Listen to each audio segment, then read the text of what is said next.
Third wave driven by the Delta variant and the lockdown alert level 4, we have witnessed the number of cases growing on a daily basis and the impact it has on healthcare workers. To raise awareness on how frontline workers can deal with post-traumatic stress due to COVID-19, we're joined by Operations Director at Sadag, Cassey Chambers. Cassey, good evening. It's always a pleasure to speak to you. When we talk about frontline workers, we simply aren't just talking about healthcare workers. There's also people like journalists who are finding themselves thrust in the spotlight and also the reality of contracting COVID-19. Absolutely. There are so many people working on the front line, our doctors, our nurses, people that are running hospitals and clinics, but also people like journalists who are going and reporting on scenes and going out in the field, and even people delivery, working to keep our supermarkets open. There's so many people who are working on the front line every single day, especially during these times. It's part of our bread and butter. There's so much pressure, and yet there's also this real fear and anxiety and uncertainty around contracting the virus. What happens if I do? What about my job? What about my family?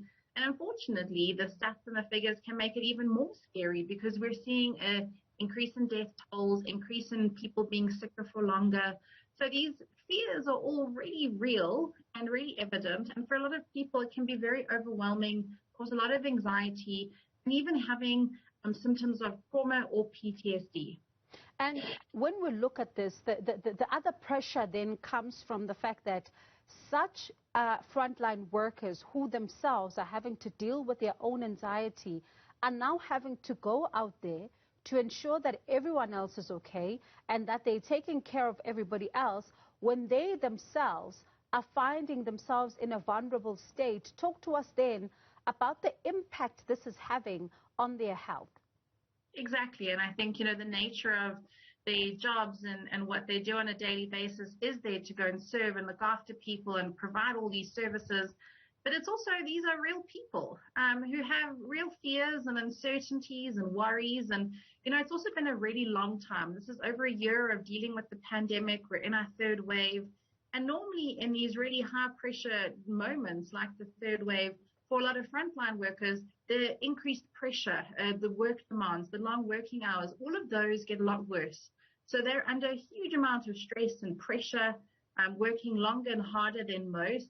And that has an impact not only on their mental health, but their physical health. Exhaustion, burnout, more physical ailments, pain. And again, we also know that being exposed on the front line to the virus, we hear of many healthcare workers who themselves have contracted COVID or who've even passed away from COVID. So all of that has a huge impact. And I think especially now with the third wave and being such a long time, we're even seeing increased levels of anxiety, depression, burnout. You've got the mental health issues that they're dealing with, which is preventing them from working on the front line, as well as just dealing with working on the front line as well with an actual physical virus. And you also then have those that are currently at a standstill. Their businesses are not able to operate, and they're anxious then about what the future holds. Change throughout this whole time has been our constant. And I think, having to constantly adjust and realign what we're doing, how we're doing it, what we're allowed to do, and how am I supposed to support myself, my family, my business, but all of the employees and still provide a service. And I think for a lot of business owners, especially people in the hospitality, restaurant, chef industry, it's been incredibly difficult. A lot of businesses have really hit the slump. 2 weeks and getting notice overnight, these are all incredibly difficult things to deal with. And I think, a lot of people can also relate at this stage. They feel a little bit COVID fatigue, where we're just constantly having to readjust, constantly having to realign how we do things, whether it be work or home or schooling. And that in itself can be exhausting. We're tired. And there's this new concept that's been used overseas and globally, and it's now also making the rounds in South Africa, where you have COVID languishing, where we're just really tired and burnt out by dealing with all of this. And the impact has been huge. Again, when we look at the timelines, it's a very long time. Constantly have to adjust, realign, navigate our new regulations at a constant speed. And that's very difficult for a lot of people. And one of the issues is that employees may not be comfortable to come forward to say, I have anxiety, because they fear stigma. And this is, in fact, a reality.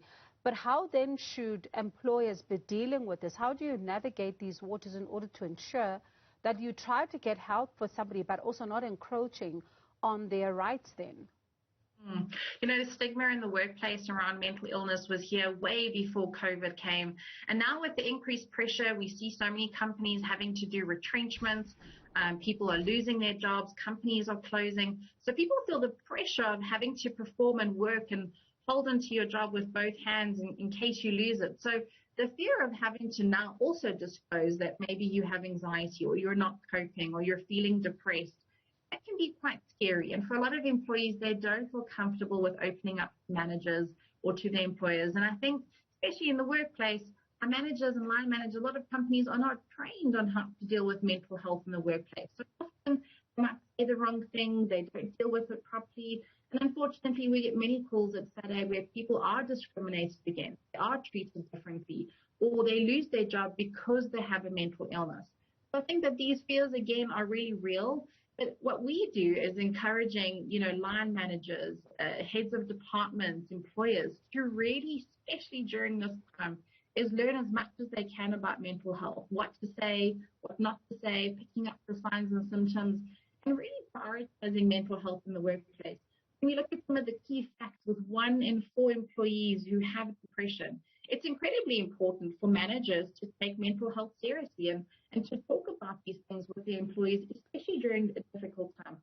Depression, we know, impacts the bottom line, it impacts productivity and things like absenteeism and presenteeism.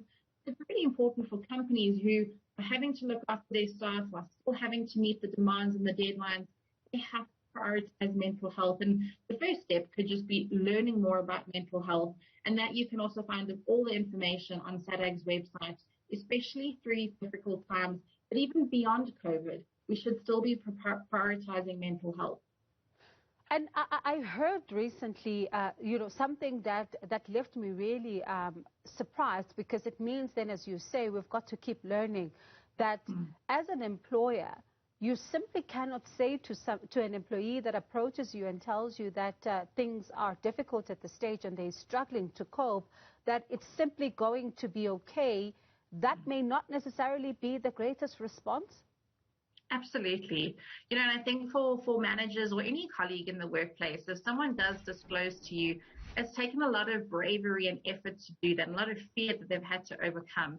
And often saying things like, snap out of it, or think positively, or it will be okay. I think during these times, especially with COVID, is we don't know that. And those, promises and guarantees aren't necessarily there. But what you can do is saying, I'm really sorry that you're going through this, and I really want to help you. Let's do this together. And sometimes asking the right questions from a place of concern, and not saying you're not doing your work, you're not meeting your deadlines, but rather, I'm really worried about you. I've noticed that you're not quite yourself, you're not able to keep up. Is everything okay? Can we talk about it? And even if they're not comfortable to talk to you, at least you're encouraging them to talk to someone. Maybe your company has an employee assistance program. Maybe there's free counseling. There's so many resources available. The most important thing is that you're linking or connecting them to help, especially during these times, so that you can build support and build resilience, and make sure that through this pandemic that we're dealing with, you're still going to have employees who are able to work and who are able to be productive, but they also are loyal and feeling that their well-being is also taken care of. When do I know as an employee that I've taken enough? Because sometimes you find that employees are in a situation where they're constantly taking, and they're pushing themselves. And right now, companies are not going to be employing more people, especially with the uncertainty of a pandemic. When do I know then that I'm at my breaking point, enough is enough, and I need help? And I think this is such a good example of where people also have to do a check-in with themselves to see how they are managing and coping. We're used to working in stressful environments or dealing with stress because it pushes us to work more and meet those deadlines and perform in a certain way. However, when we have too much stress and too many demands on us and not enough resources and coping mechanisms, then we can start to see that it starts to affect how we work. So you might find that you're having difficulty concentrating or multitasking or making decisions. you don't have the energy or effort to get up in the morning and to get going for the day. If you start to see an impact in your daily functioning, that's a red flag that you should definitely be looking into. And I think it's about then reevaluating, what support do I have? What do I need to help myself right now? And this is where it's good to check in with yourself and also seek professional help to really work out your treatment plan or your support system in place. And also then to feel empowered enough to have a conversation with your manager, with your employer to say, I'm not coping with X, Y, and Z. I really need help in this, or I need time off. Or it's about having that kind of connected conversation once you know exactly what's going on. Often what happens is that employees leave it until they have a breakdown or that they can't take it anymore and they make really irrational decisions or they get really sick. And what we're trying to do at Sadag, and especially being July Mental Health Awareness Month, is we're encouraging people to do a mental health check-in with themselves now. Evaluate, how are you doing? How are you coping? Asking that question, how are you really doing, can be the first step in a journey and a treatment to make sure that you're looking after yourself, people in your household, or even your colleagues. Interesting insights there, Cassey. We certainly continue to learn around issues of mental health. Thank you so much for your time. We certainly do appreciate it. That's Operations Director at Sadag, Cassey.